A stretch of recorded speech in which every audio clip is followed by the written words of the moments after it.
Assalamualaikum warahmatullahi wabarakatuh. Perkenalkan, nama saya Muhammad Faruk Al-Basir, mahasiswa Ilmu Komunikasi Universitas Muhammadiyah Yogyakarta, peserta mata kuliah Government and Public Affairs tahun 2022. Pada video kali ini saya akan menjelaskan tentang komunikasi publik pemerintah, pengelolaan media pemerintah, dan media relation pemerintah. Baiklah, yang pertama, komunikasi publik pemerintah. Instruksi Presiden Republik Indonesia Nomor 9 Tahun 2015 tentang pengelolaan komunikasi publik. Instruksi ini ditujukan untuk pemerintah pusat, pemerintah provinsi, dan pemerintah kabupaten. Peran di tingkat pusat dilaksanakan oleh Kominfo. Tujuannya adalah untuk menyerap aspirasi publik dan menyampaikan informasi dan kebijakan pemerintah. Peran komunikasi publik pemerintah ada 3, yaitu menyebarluaskan kepada publik narasi tunggal dan pendukung lainnya tentang kebijakan dan program pemerintah. Yang kedua, menyampaikan setiap kebijakan dan program pemerintah secara lintas sektoral dan lintas daerah kepada publik secara tepat dan cepat. Yang ketiga, menyampaikan informasi melalui berbagai saluran komunikasi kepada masyarakat secara tepat, cepat, objektif, berkualitas baik, berwawasan nasional, dan mudah dimengerti terkait dengan kebijakan dan program pemerintah. Adapun tugas Kominfo yaitu melakukan media monitoring dan menganalisis konten media terkait dengan kebijakan dan program pemerintah. Yang kedua, menyusun narasi tunggal terkait dengan kebijakan dan program pemerintah kepada publik sesuai arahan pemerintah atau sesuai arahan presiden.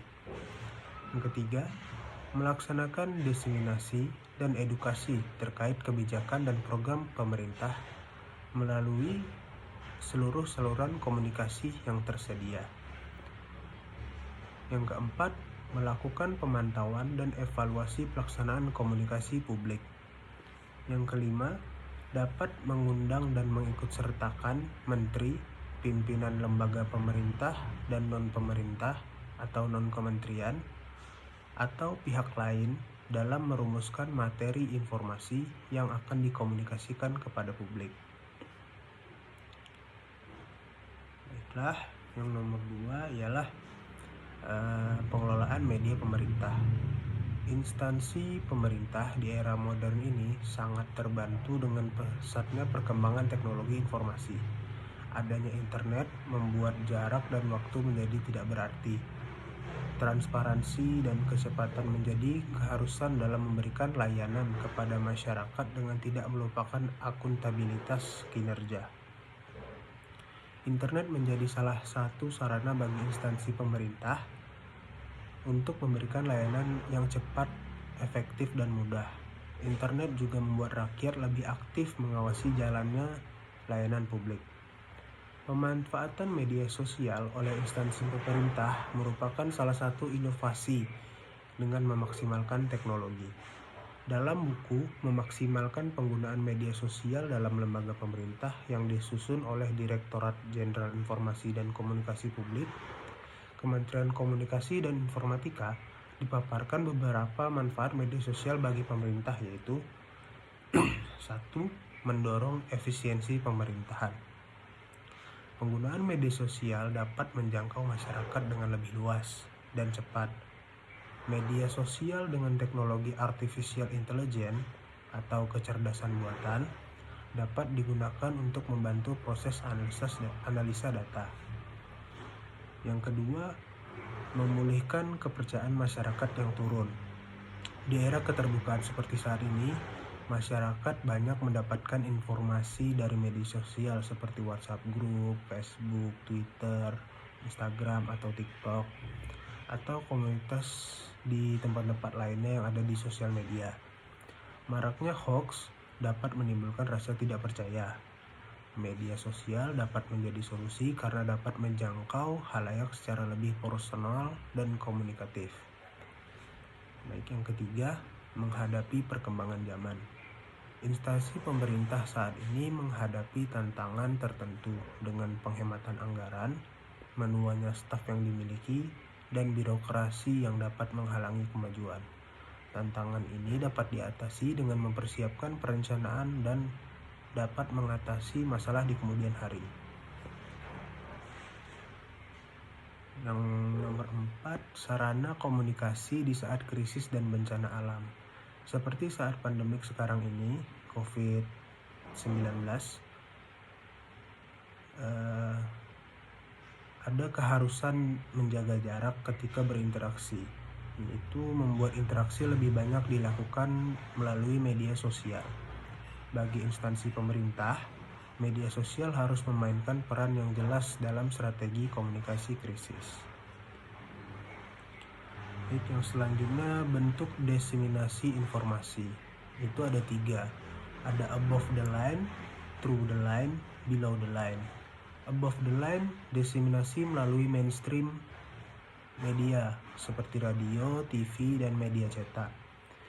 Yang through the line, diseminasi melalui media online, media sosial seperti WhatsApp, Facebook, Twitter, YouTube, Instagram, dan lain-lain dan sebagainya. Yang below the line, diseminasi melalui media tatap muka, media luar ruang, pertunjukan rakyat, seminar, dan lain-lain. Dalam mengelola media sosial, instansi pemerintah harus memiliki prinsip dan etika yang berbeda dengan pengelolaan media sosial untuk pribadi. Pedoman pemanfaatan media sosial instansi pemerintah yang dikeluarkan oleh Kementerian Pendayagunaan Aparatur Negara dan Reformasi Birokrasi nomor 83 tahun 2012 mengatur beberapa prinsip dan etika yang perlu diperhatikan oleh pengelola media sosial di instansi pemerintah, yaitu 1. Kredibel, 2. Integritas, 3. Profesional, 4. Responsif, 5. Terintegrasi, 6. Keterwakilan. Sedangkan etika yang perlu ditegakkan yaitu menjunjung tinggi kehormatan instansi pemerintah, 2. Memiliki keahlian, kompetensi, objektivitas, kejujuran, dan integritas. Nomor 3. Menjaga rahasia negara dan melaksanakan sumpah jabatan. Nomor 4. Menegakkan etika yang berlaku agar tercipta citra dan reputasi instansi pemerintah. Nomor 5. Menghormati kode etik pegawai negeri. Nomor 6. Menyampaikan dan menerima informasi publik yang benar, tepat, dan akurat. Nomor 7. Menghargai, menghormati, dan membina solidaritas serta nama baik instansi dan perorangan. Nomor 8. Melaksanakan keterbukaan informasi publik sesuai ketentuan aturan perundang-undangan.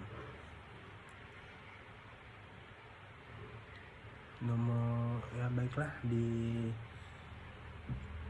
nomor 3 ada yang terakhir, media relation pemerintah. Media relation hanyalah salah satu bagian dari public relations. Namun ini bisa menjadi perangkat yang sangat penting dan efisien. Begitu kita menyusun pesan yang bukan saja diterima, tetapi juga dipandang penting oleh media lokal, maka kita sudah membuat langkah besar menuju keberhasilan program kita. Prinsip dari media relations adalah simbiosis mutualisme, saling membutuhkan dan saling menguntungkan. Humas pemerintah membutuhkan ruang publikasi dan media massa butuh berita untuk medianya. Tugas humas pemerintah dalam media relation adalah berinteraksi dengan para jurnalis untuk membangun hubungan yang bersifat jangka panjang, mengelola kontak dengan jurnalis di saat genting, mencari liputan media dan merespon permintaan wawancara, informasi yang dibutuhkan oleh jurnalis, mengukur hasil, memonitor, dan mengelola kontak antara organisasi dan jurnalis. Adapun kegiatan media relation adalah press conference, press tour, press reception, press briefing, press statement, press interview, dan press gathering. Baiklah, mungkin hanya ini yang bisa saya sampaikan. Lebih kurangnya saya mohon maaf. Saya akhiri. Assalamualaikum warahmatullahi wabarakatuh.